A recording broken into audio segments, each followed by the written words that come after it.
بسم اللہ الرحمن الرحیم۔ السلام علیکم ورحمۃ اللہ وبرکاتہ۔ کبھی کبھی کچھ روزمرہ کی زندگی میں ایسی باتیں ہوتی ہیں اور بار بار اس طریقے کی باتیں ہوتی ہیں کہ جس میں کہیں نہ کہیں دل کو ایک بے قراری سی پیدا ہوتی ہے کہ یار یہ سینٹنس صحیح ہے کہ غلط ہے، اور اگر صحیح ہے تو کوئی بات نہیں، لیکن اگر غلط ہے تو اصلاح ہو جائے۔ اکثر ایسا ہوتا ہے کہ میں نے دیکھا کہ جو پڑھے لکھے قابل ترین لوگ ہیں، بہت تہذیب والے ہیں، تمیز والے ہیں، ایک اچھی عمر کو پار کر رہے ہیں، لیکن ہوتی تو عاجزی ہے ان کے لہجے میں۔ ایک جملہ بڑا عجیب سا کہتے ہیں۔ اکثر میں نے سنا کہ بہت سے لوگ یہ کہتے ہیں کہ ارے میں تو بڑا گناہگار ہوں، اور ارے صاحب میں کیا اپنے بارے میں بتاؤں، میں نے تو بہت گناہ کیے ہیں، بڑی غلطیاں کی ہیں، اور میں کیا اللہ سے کہوں۔ ایک عجیب مطلب بڑی حیرانی سی بات ہوتی ہے کہ لہجے میں عاجزی ہے اور اس کے بعد بھی ایک ادھورا پن ہے۔ ادھورا پن کیسے؟ عاجزی تو دکھ رہی ہے کہ ارے بھائی میں کیا کہوں، میں تو بڑا گناہگار ہوں، ارے میں نے تو بڑے گناہ کیے ہیں، اللہ سے کون سا میرا گناہ چھپا ہے، یہ ہے وہ ہے۔ یہ تو عاجزی کا پارٹ ہو گیا، لیکن ادھورا پن اس میں یہ آ رہا ہے کہ کیا آپ کو یہ یقین نہیں ہے کہ وہ رحیم و کریم ہے؟ کیا آپ اس بات کو یقین نہیں کرتے کہ وہ جو میرا رب ہے؟ دیکھیے، آدم علیہ السلام سے لے کے اور ہمارے تک اور ہمارے بعد جو نسل آئے گی، جو پیدا ہوں گے، غلطی سب کریں گے، غلطی سب نے کی ہے، اور غلطی کی توبہ ہے، غلطی کی معافی ہے، گناہ کی معافی ہے۔ اللہ رب العزت سے اگر ہم اپنے تعلق کو کمزور کر لیں گے، یہ تو تعلق کو کمزور کرنے والی بات ہوئی نا، کہ ہم بس عاجزی سے کہے جا رہے ہیں کہ ارے بھائی ہم تو بڑے گناہگار ہیں، ارے بھائی ہم تو ارے میرے پروردگار نے معلوم ہے کیا کہا، آپ کو بھی پتا ہوگا، لیکن احساس دلانے کے لیے، جھجوڑنے کے لیے کہ یہ جملہ کہنا بند کیجئے۔ میرے رب نے، پتا ہے آپ کو، وہ جو بادشاہوں کا بادشاہ آسمانوں پہ ہے نا، جو ہے آسمانوں پہ لیکن کائنات کے ذرے ذرے کا مالک ہے، اسے بہت اچھا لگتا ہے، بہت پسند ہے جب بندہ میرا رب کہہ کے پکارتا ہے کہ میرے رب تو دل کی دھڑکنوں کو سن لیتا ہے۔ بہت حسین لمحہ ہوتا ہے۔ اس لمحے میں تھوڑا سا ندامت کے آنسو کو بہا کے، اگر وہ جو گناہوں کی گٹھری آپ کو لگ رہی ہے کہ آپ کے کاندھوں پہ رکھی ہے، اس کی توبہ کی بات کر لیجیے۔ توبہ کا دروازہ بھی بند نہیں ہوا ہے، توبہ کی بات کیجیے۔ ہمارے رب نے یہ کہا کہ اگر تمہارے اتنے گناہ ہوں جتنے ریت کے ذرے، اگر اتنے گناہ ہوں جتنے درختوں کے پتے، اگر اتنے گناہ ہوں جتنے سمندر کے قطرے، اور اس کے بعد ہوش آ جائے تمہیں، احساس ہو جائے تمہیں۔ بھائی دیکھیں، یہ جملہ جو آدمی کہہ رہا ہے کہ میں تو بڑا گناہگار ہوں، میں تو بڑا سیاہکار ہوں، کہیں نہ کہیں ہوش تو آیا نا اس کو۔ اگر ہوش نہ آیا ہوتا تو ایکسیپٹ کیوں کرتا کہ اس نے گناہ کیے ہیں اور گناہوں میں مبتلا رہتا؟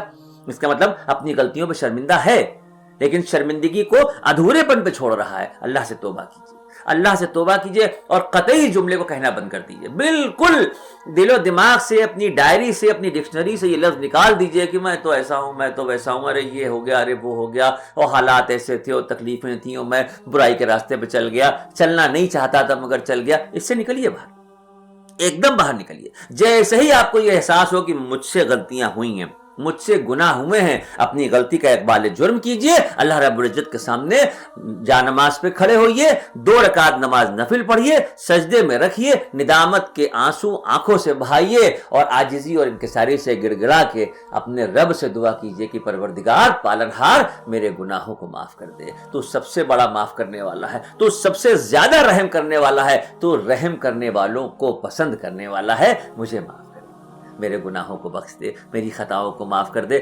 ایک چھوٹی سی مثال دے دوں آپ کو، مجھے یاد آ گیا، ابھی غالباً میرے خیال سے شاید 20-22 دن 25 دن پہلے میرا ایک ایپیسوڈ تھا جس میں میں نے یہ کہا تھا کہ اللہ سے اس کی شان کے حساب سے مانگو، اور جب اس کی بارگاہ میں ہاتھ اٹھاؤ تو پھر یہ مان کے چلو کہ لامحدود خزانوں کا جو مالک ہے ہم اس سے مانگ رہے ہیں۔ اور صرف یہ نہیں کہ ہم نے دعا کے لیے ہاتھ اٹھائے اور گڑ گڑا کے، ندامت کے آنسو بہا کے، اپنے گناہوں کی توبہ کر کے، اپنی غلطیوں پہ شرمندگی کا اظہار کر کے اس سے معافی مانگی، اس کے بعد بات ختم نہیں ہوتی۔ ہم نے تو دعاؤں میں یہ سب کہہ کے اور اس کے بعد رو کے اور منہ پہ ہاتھ پھیرا اور آمین کہا، اور اس کے بعد یہ ہو گیا کہ ہاں بھائی آج ہم نے اللہ سے سب مانگا۔ نہیں، یہاں پہ ادھورا پن نہیں ہے۔ کہ اس میں یقین رکھیے ہمارے ایمان کا تقاضا یہ ہے کہ یقین رکھیے کہ ہاں اس نے ہمیں معاف کر دیا. اب یہ کنفرمیشن کیسے ملے گا کہ واقعی جو ہم نے اللہ سے مانگا ہے, واقعی جو ہم نے شرمندگی کا اظہار کیا ہے, تو اس نے معاف کیا کہ نہیں کیا؟ اس کا کنفرمیشن کیسے پتا چلے گا؟ اس کا طریقہ یہ ہے کہ اگر اس طرح سے گڑ گڑا کے عاجزی اور انکساری کے ساتھ رو کے اللہ کی بارگاہ میں اپنے گناہوں کی توبہ کر کے اپنی خطاؤں پہ شرمندہ ہو کے معافی مانگیں, تو اگر اس معافی مانگنے کے بعد اگلی غلطی نہ کیا جائے جان بوجھ کے, انجانے میں تو دیکھیے بہرحال بعد میں احساس ہوا کہ یہ غلطی ہو گئی, اللہ معاف کرنے والا ہے, لیکن اگر ہم توبہ کرتے رہے اور گناہ کرتے رہے تو پھر ایسی توبہ کی کوئی ضرورت نہیں. حالانکہ علماء نے یہاں تک کہا کہ کیا پتا ایک وقت کی توبہ کرنے کے بعد اگلا گناہ کرنے کے بیچ میں ہی موت آ گئی, تب تو توبہ ہو چکی ہماری, ہم تو چلے گئے. لیکن بہرحال کوشش یہ ہونی چاہیے کہ توبہ کرنے کے بعد غلطیاں نہ ہوں. اس بات کا یقین ہونا چاہیے, اس بات کا یقین ہونا چاہیے کہ ہم نے شہنشاہوں کے شہنشاہ کے سامنے اپنے ہاتھ اٹھا کے بھیک مانگی ہے, اور وہ اپنے در سے کسی کو خالی نہیں جانے دیتا. اس کی بارگاہ میں اٹھے ہوئے ہاتھ خالی واپس نہیں آتے. اس کی چھوٹی سی مثال جو ابھی میں بتا رہا تھا کہ میں نے ایک ایپیسوڈ میں بتایا تھا کہ اللہ رب العزت کو 3 چیزیں بہت پسند ہیں: سردی کا وضو, گرمی کے روزے اور جوانی کی عبادت. یقین جانیے جس دن مجھے یہ پتا چلا تھا اس لمحے کے بعد سے, بھئی آج 15 جنوری ہے, گلن والی سردی ہے, کٹکٹی سردی ہے, کانپ رہا ہے آدمی. ایسے میں اگر 5 وقت نمازوں کے اعتبار سے وضو کیا جائے تو ظاہر سی بات ہے کہ کہیں نہ کہیں تو 10 بار شیطان برگلاتا ہے, بہت سردی ہے, ارے رک جاؤ یار, کہاں سویٹر چڑھاؤ گے, آستینیں خراب ہو جاتی ہیں, جیکٹ اتارو گے, ارے بڑا ٹھنڈا پانی ہے, ارے کیا کریں, اچھا رک جاؤ تھوڑی دیر میں کریں گے. نہیں, سردی کا وضو اللہ کو پسند ہے, اس نیت سے وضو کیجئے. ایک وضو تو یہ ہے کہ آپ کو نماز پڑھنا ہے, نماز سے پہلے حکم ہے کہ وضو کرو, اور آپ وضو کر رہے ہیں. بغیر وضو کیے آپ نماز نہیں پڑھ سکتے. یہ ایک بات ہو گئی. لیکن اگر اس میں نیت میں تھوڑا سا بدلاؤ کر دیجئے کہ ہم یہ وضو نماز کے لیے تو کر رہے ہیں, لیکن اس کے ساتھ ساتھ میرے دل میں یہ بھی یقین ہے کہ چونکہ سردی کا وضو میرے رب کو پسند ہے, اس کی پسند کے لیے ہم خوشی خوشی یہ وضو کر رہے ہیں. جس دن سے یہ بات مجھے پتا چلی ہے, یہ سردی کے موسم میں جب میں وضو کرتا ہوں, یقین جانیے جب وضو کرتا ہوں, دونوں ہاتھ دھوئے, کلی کی, ناک میں پانی لے گئے, منہ دھویا, یہ کوہنیوں تک دھویا, یہ دھوتے جاتے ہیں اور دل کو یہ یقین دلاتے جاتے ہیں کہ یہ وضو کے پانی سے سارے گناہ اللہ نے میرے دھو دیے. ہم اف بٹ نہیں کرتے, پتہ نہیں اللہ نے گناہ دھوئے کہ نہیں دھوئے, پتہ نہیں اللہ نے معاف کیا کہ نہیں کیا. نہیں, اس کا کہا ہوا پتھر کی لکیر ہے.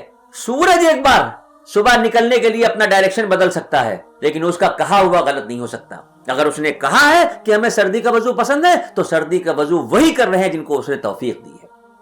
جس نے توفیق جس کو ملی ہے, اگر وہ اس توفیق پہ وضو کر رہا ہے, تو میں تو یہ یقین رکھتا ہوں کہ نہیں, اس لمحے تک جو میں وضو کر رہا ہوں, گزرے گناہ سارے دھل رہے ہیں, یہ سارے گناہ اس طریقے سے دھل رہے ہیں. اس بات کا دل میں یقین رکھیے, اس کی بارگاہ میں ہمیشہ توبہ کرتے رہیے. توبہ کرنے کے بعد اس کوشش میں رہیے کہ اگلا گناہ نہ ہونے پائے. یہ تو انسانی فطرت ہے کہ پتہ نہیں راہ چلتے ہم سے کون سی غلطی ہو جائے. کبھی کبھی ہمارا دل نہیں چاہتا ہے, لیکن موڈ خراب ہونے کی وجہ سے کسی نے کوئی بات کی, اس کو جھڑک کے جواب دے دیا, اس کو ایسا سخت جواب دیا کہ اس کے دل پہ جا کے سیدھے چوٹ لگی اور دل چکنا چور ہو گیا. یہ حرکتیں انجانے میں بھی ہوتی ہیں, جان بوجھ کے بھی ہوتی ہیں. جان بوجھ کے ہم کسی کا دل دکھاتے ہیں اور بعد میں بڑا خوش ہوتے ہیں, دیکھا کیسی جلی کٹی بات کہی ہے, اس کو سمجھ میں آ گیا ہوگا. نہیں, یہ آپ کا مذاق نہیں ہے, یہ آپ کی تفریح نہیں ہے, یہی تو عاقبت کو سنوارنے اور بگاڑنے کے لمحے ہوتے ہیں. بڑے گناہ تو بعد کی چیز ہے کہ ہاں بھائی ہم نے یہ گناہ کیا تھا, وہ گناہ کیا تھا. یہ باریکیاں جو ہیں, بھائی آپ ایک ڈیگ کھانا پکائیے تو ایک ڈیگ کھانے میں اتنا بڑا نمک مرچے کا پیکٹ تھوڑی الٹ دیتے ہیں, تھوڑا تھوڑا سا ڈالتے ہیں. وہ تھوڑا تھوڑا سا جو نمک اور مرچا آپ ڈالتے ہیں وہی تو کھانے کا ذائقہ بناتا ہے. نمک ہٹا دیجئے, مسالہ ہٹا دیجئے, مرچ ہٹا دیجئے, دیکھیے پھر کیا پک کے آتا ہے. میٹھی چیز پکا رہے ہیں تو شکر نہ ڈالیے, اس میں شہد نہ ڈالیے, گڑ نہ ڈالیے, پھر دیکھیے اس میں کیا آتا ہے. یہ چھوٹی چیزوں کی بڑی اہمیت ہے اپنی زندگی میں, روزمرہ کی زندگی میں. صبح آنکھ کھلنے سے لے کے رات میں بستر پہ جا کے سونے تک کوشش کیجئے کہ انجانے میں اگر اللہ نہ کرے کچھ ہوتا ہے تو پروردگار تو دلوں کا حال جانتا ہے، معاف کر دے، لیکن جان بوجھ کے عہد کیجئے ہم غلطی نہیں کریں گے، ہم اس سے توبہ کرتے ہیں، اور اب کبھی زبان پہ یہ جملہ نہیں آئے گا کہ میں تو بڑا گناہگار ہوں، میں تو ایسا سیاہ کار ہوں، یا نہیں، کچھ نہیں، وہ توبہ کا دروازہ کھولے بیٹھا ہے، ہم توبہ گڑ گڑا کے مانگیں گے، انشاءاللہ وہ ہمیں اپنے فضل و کرم سے اپنے حبیب کے صدقے میں معاف کرے گا۔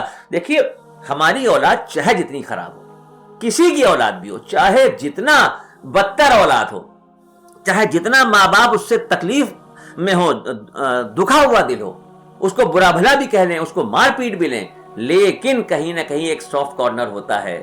وہ القبا کا واقعہ یاد ہے نا، جس کی ماں سے اللہ کے نبی نے کہا تھا کہ اگر آپ معاف نہیں کریں گے تو ہم اس کو آگ کے شعلے میں ڈال دیں گے۔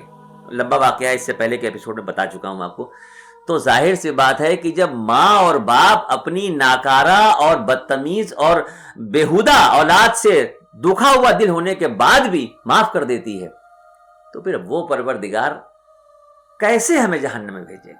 نہیں بھیجے گا۔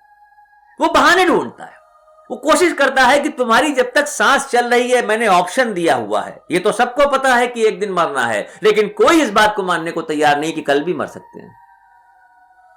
یہ انتظار نہ کیجئے کہ ہماری تو اتنی عمر ہو جائے گی یا اتنی عمر ہو جائے گی، کتنی عمر میں کس کا بلاوا ہے، پیدائش کے وقت بھی تو بچہ دنیا سے چلا جاتا ہے، اور 100 سال کو بھی ٹچ کر جاتا ہے۔ سب اس کے پاس ہے، سارا نظام اس کے پاس ہے۔ اپنے یقین کو مضبوط کیجئے، اپنے گناہوں پہ شرمندگی کا اظہار کر کے توبہ کر لیجئے، اور توبہ کے بعد دل میں یہ یقین رکھیے کہ اس نے اپنے فضل و کرم سے معاف کر دیا ہے۔